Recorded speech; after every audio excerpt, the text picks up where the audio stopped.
This is Agencyside, telling the stories of starting, growing, and selling digital agencies. Sponsored by Natriller.com, the CRM system for SEOs and digital marketers. Now, here's your host, Rob Carey. I'm joined today by Ben Austin, the founder and CEO of Absolute Digital Media, a UK-based agency with offices in London and Essex. Ben, welcome to Agencyside. Thank you very much. You founded Absolute almost 13 years ago, but I believe that you worked in banking before that. Can you tell us a little bit about your background and how you came to start in digital marketing and to start a digital agency? I think like a lot of people, I just fell into it. Never ever did I think I'd be in sort of SEO or digital marketing at all. And I think it all stemmed from sort of when I was at school, if I'm honest. I always wanted to be in the army, always. So I never really tried at school too much. But my brother was already in the Navy, and my parents didn't want me to go down that route. So they pushed me up to London into sort of the finance sector. And I got my first job 2 weeks before I was 16, actually, in NatWest head office, just as a runner and an admin person. And then from there, I just went on through the sort of banking system in NatWest and other establishments in London until I became a mortgage broker. And I was doing that self-employed. And I needed to draw up more leads, find more leads. So I went to a digital agency to create a website for me and to do the digital marketing. Unfortunately, after about 6-7 months, they didn't get me anywhere. So I took the initiative to go out, research, read about SEO and how to get my site ranking. I eventually got onto first page of Google in the top half for a lot of generic keywords to do with mortgages and loans.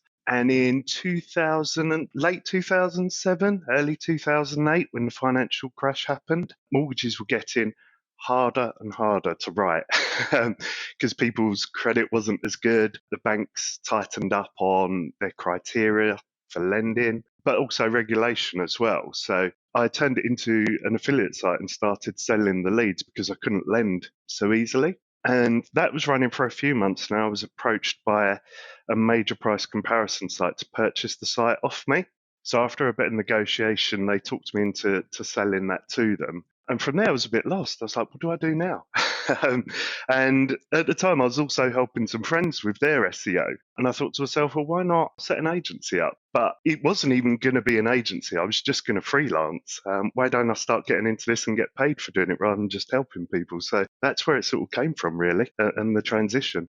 And for people listening that don't know, Essex is kind of the hub of the finance industry in the UK, where basically all the people that work in the city kind of live in Essex, and it's a very traditional thing for someone from Essex to then go into the finance sector. So you already had success very early on in your career with selling this business to a comparison website. So you probably weren't looking to go in-house or work agency side for someone else. But why did you choose to go for the digital marketing route rather than just start another finance website?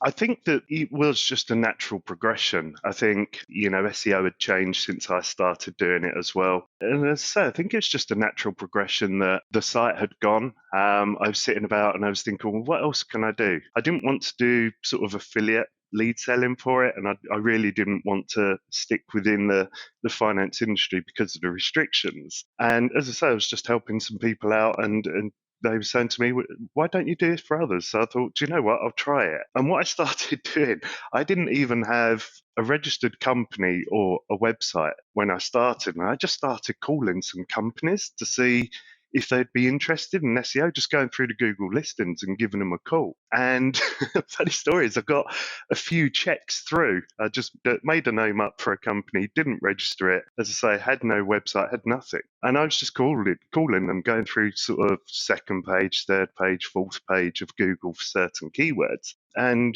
within sort of 10 days, I had about 4 or 5 checks through the post.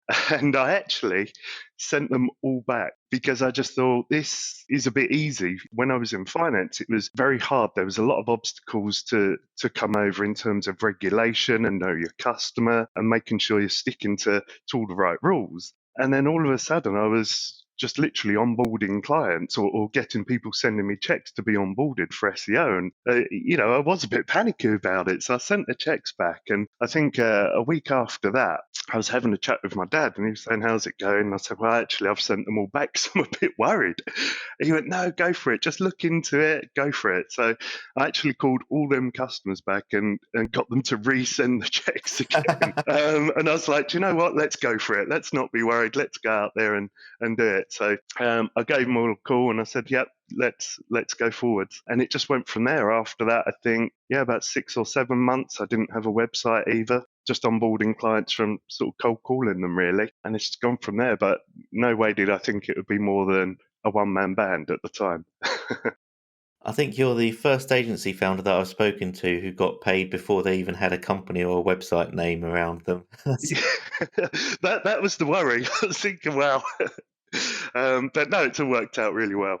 So you had this money from selling your finance website from before to the comparison engine, and you had these first few checks through.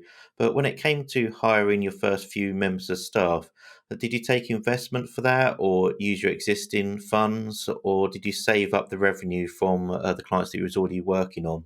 Yeah, so I worked on my own for the agency for about a year. So I'd just built up revenue from onboarding clients and working with them. And I think I probably had about 12 to 15 clients on board on retainer basis before I brought anyone on. I think I tried to do everything myself for as long as I could. I wanted to learn everything, learn the workings of an agency. I was in forums a lot, so I was reading a lot back then about, how different parts of digital marketing works, but also managing the books, the invoicing, all of that. But then, I just took people on. I had enough retainer business coming in to make me feel settled. And like you say, where I sold the finance website in the past, I had some money behind me as well in case I needed it, but I never actually utilized any of it for the agency. It was just existing clients. So, is there one thing that you would say that Absolute is a specialist in, perhaps a specific industry that you work in or a skill set where people really recommend you for it? Yeah, I mean, definitely our SEO services is where we excel. And I would say most of our retainer business is in that side of the business. And I think the thing that really shows for Absolute is when we're pitching the feedback that we get from potential clients. And, one of the reasons they choose us over other agencies is we are real full service marketing where, and I think the bit of that sticks out more than anything is we implement technical recommendations. So when we do the technical audits, we implement that as well, rather than just recommend to the client. A lot of clients do have in-house teams or they have separate development agencies, but what they notice and what we notice, the reason why we've chosen to go down this route is because it takes time.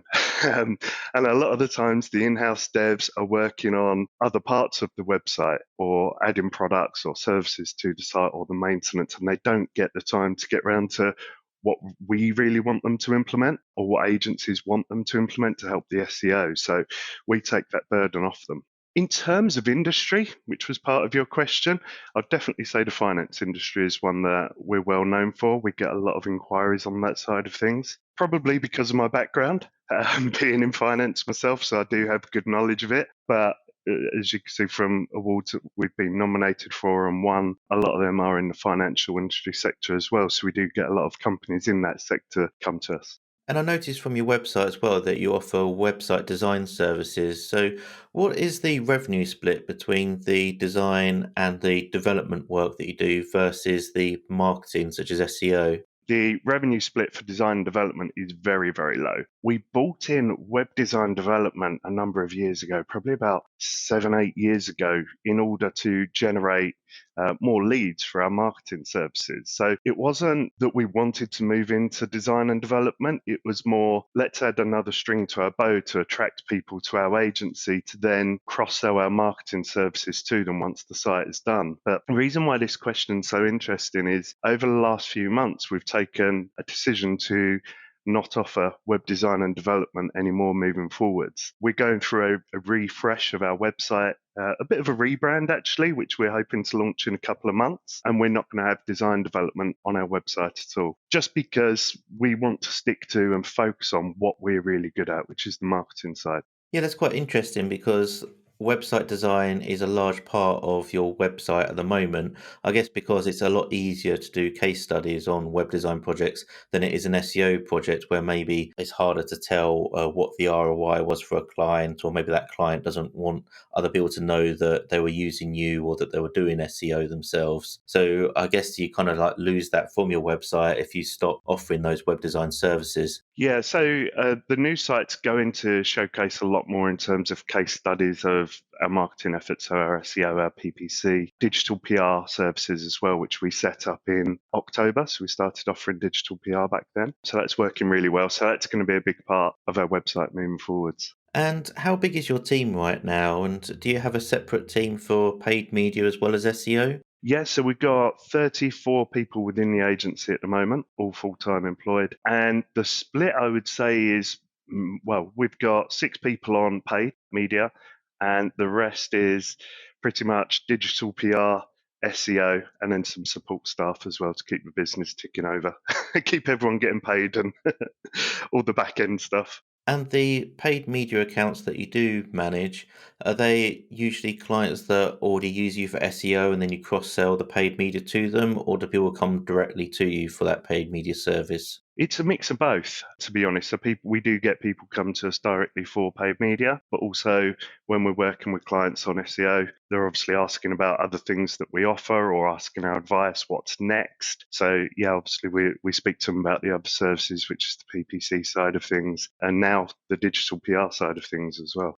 And you mentioned before that when you started the company, you were doing a lot of outreach to try and find those first customers, which is kind of unusual for especially the SEO agencies where the founders tend to be quite geeky and don't like to really talk to people on the phone. So I think most of them try to just get a name for themselves in the industry by blogging and speaking at conferences and having those inbound leads from there. So does Absolute have a sales team, and how do you manage those sales? The sales team is me. So we've never really had a sales team. As I say, to start off with, it was myself going out and finding the leads. A lot of the business that we get now is actually recommendation. So existing client recommendations, utilizing networks as well of clients. But we do get a fair few of leads coming through to the website as well. So through our organic rankings, we show up pretty well. So we do get some through that way.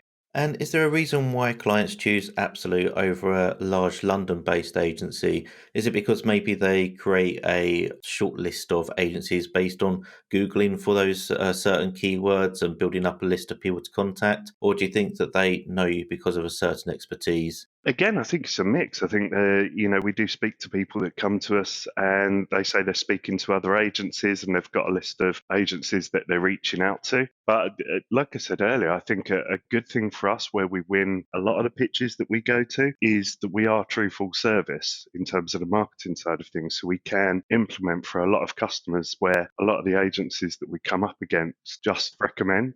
So we're actually showing a lot more value for what they're getting for their money and helping them work through the SEO a lot quicker to get results where we're actually implementing ourselves rather than just recommend it. So I think that's a big help.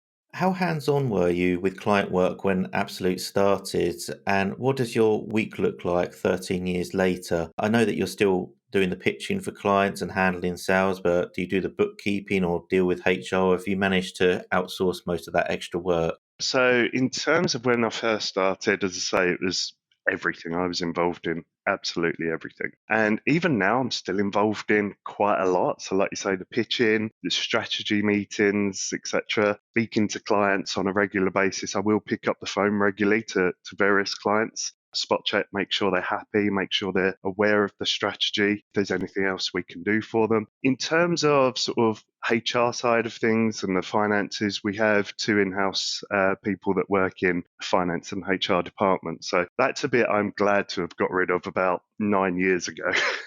So it's not something that I have a great understanding or passion for. So it was let's get that taken care of.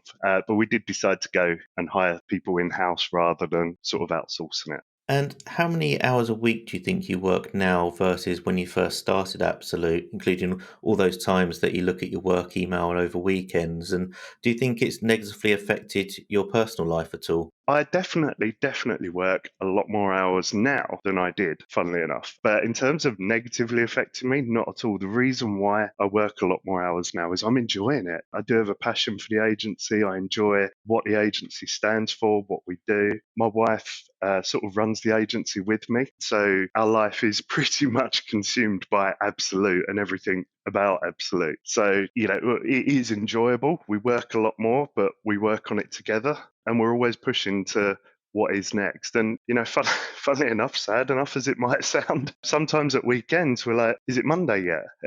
Let's get back into it because we're just thriving and really enjoying it at the moment. That sounds fantastic. I mean, if you look at some of your friends in the finance industry, but maybe sort of other mortgage brokers or people that you knew back at NatWest Bank, do you think that you have a easier and more enjoyable life, like sort of work life, than they do right now? Do you have any regrets about moving out of the finance sector? No regrets at all. It's something that I fell into the finance. It wasn't something I wanted to do from any age. I just fell into it as I did SEO and digital marketing. But I really, really am passionate and really enjoy this. So in terms of my career, my happiness against sort of people that I worked with in the past and other people that I know, my friends and family, I'd definitely say I've got the better deal here.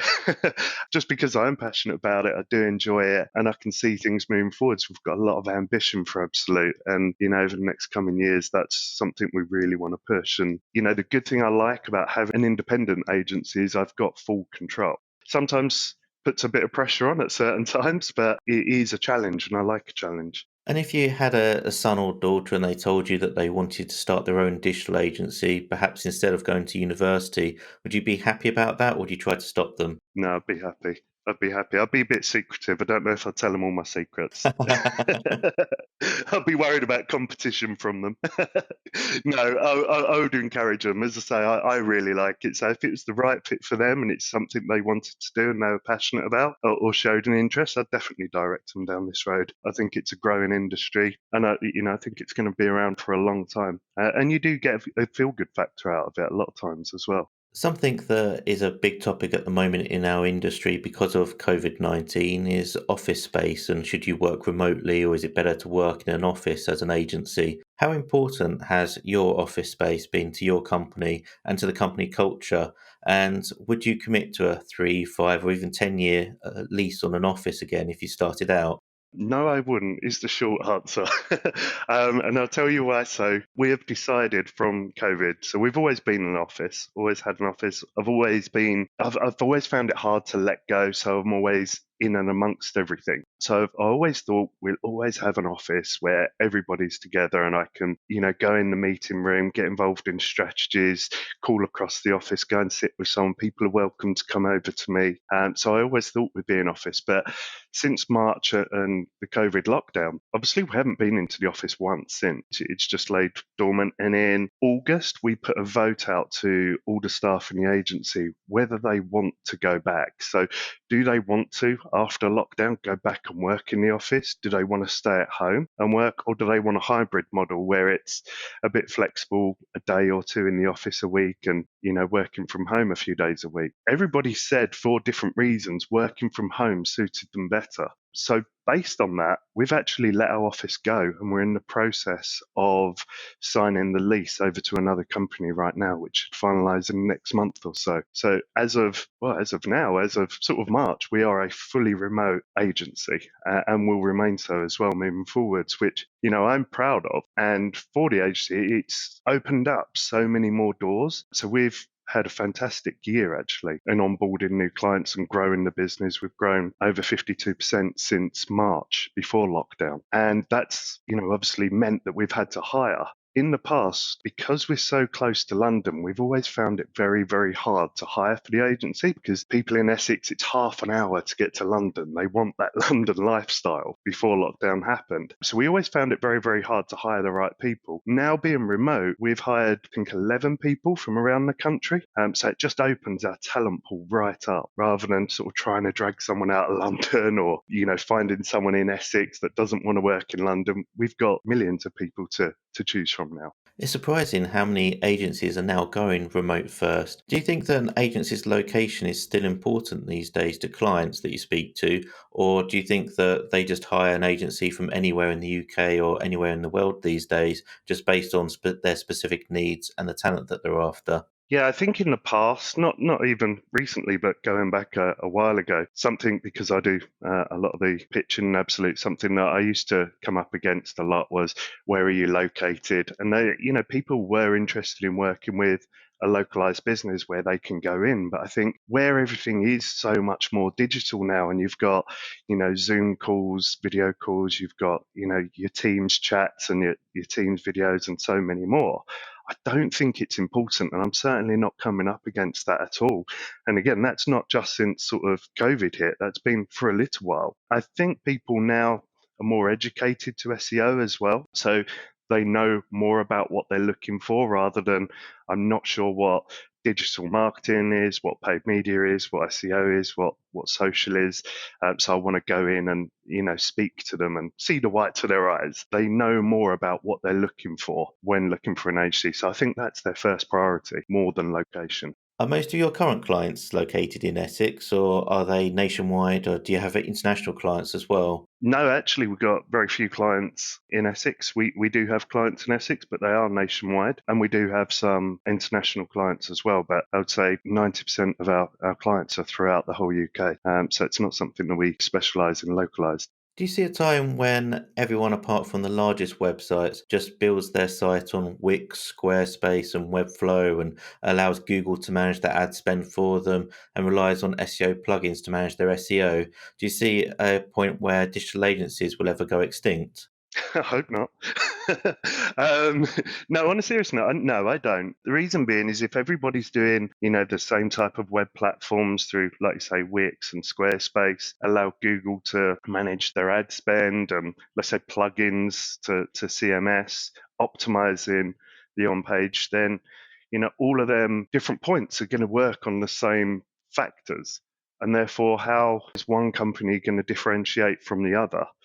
If everybody's using the same SEO plugins, if everyone's using the same, website platforms, if Google is, managing everybody's ad spend along a certain guideline, there's no room for innovation there in terms of marketing, and everybody's got the same approach. And I think what's special about agencies is different agencies and different SEOs and different PPC managers all have their own way of working, and I think that's what keeps the competitiveness of the industry up. So, and everybody wants the upper hand. So I definitely think there's room there for agencies on an ongoing basis. Do you have a 3 or 5 year plan for Absolute, and what does that look like? Yeah, so my 3 to 5 year plan is I would love to be the number one independent full service agency in the UK. That's mine and my wife's plan. And that one of the reasons why I'm starting to do podcasts and webinars now. This is my first ever podcast and on my first webinar last week.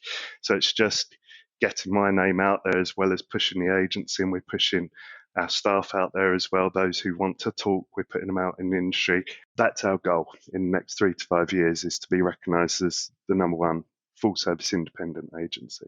I think that most agency founders end up either selling their companies for shares in larger agencies such as WPP or OMD, which often are quite hard to cash out, or they run their agency for decades and have to keep reinvesting to the company to manage expansion and economic downturns. How easy is it to become a millionaire in terms of cash in the bank as an agency founder, do you think? It depends how you run your agency. I mean, we have a strong belief on retention for our clients. So if your retention's good and you keep onboarding clients, then I don't think it's too much of a trouble to achieve that goal. It's just making sure that running the agency right, getting the results for clients, being completely open and transparent to clients as well is the right way, and that's how you're going to keep your clients with you. And I think that is the big key to being successful within an agency. It's not about churning and burning; it's about bringing clients on and doing the right things and being transparent, but also setting the scene right at the beginning rather than over promising. Have you received many acquisition offers for your company in the past, and why did you turn them down? I have. I've received, I think, a total of three acquisition offers of people that are interested. I've turned every single one down. And the reason being, I've still got the passion. And my wife always says to me, it's an ongoing saying, if we sold, what would we do Monday? I've already been in that boat where I have sold something and I was sort of, what do I do Monday? But I did have the SEO side of things that I was sort of doing and dabbling in before I set the agency up. So I sort of had a direction. Right now, I'm really enjoying it. We've got no interest in fully selling or anyone investing into the business. We like the freedom that it's our business and we can take it the course that we want to. And I definitely think that's something we want to do on an ongoing basis. But longer term, do you have a exit strategy as the owner of Absolute or a succession plan in place? I'm not thinking that far ahead. No, I haven't got a succession plan in place or any thoughts of exit strategy.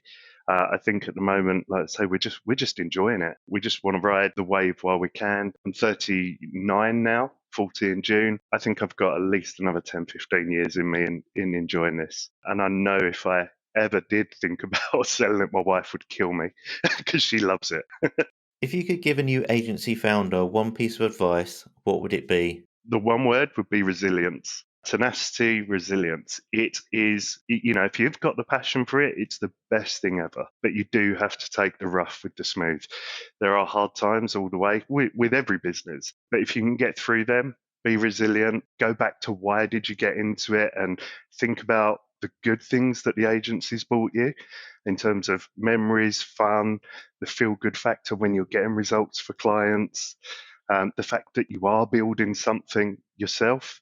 That's what's got me through. So I would say the biggest thing is be resilient. If it's something you really want to do, just keep cracking on with it and it will work. Ben, thank you so much for joining me today on Agencyside. No problem. Thank you very much for your time. Thank you for listening to Agencyside, sponsored by Triller.com. Visit Agencyside.fm to subscribe, read the show notes, and listen to previous recordings. Tune in again soon for our next episode.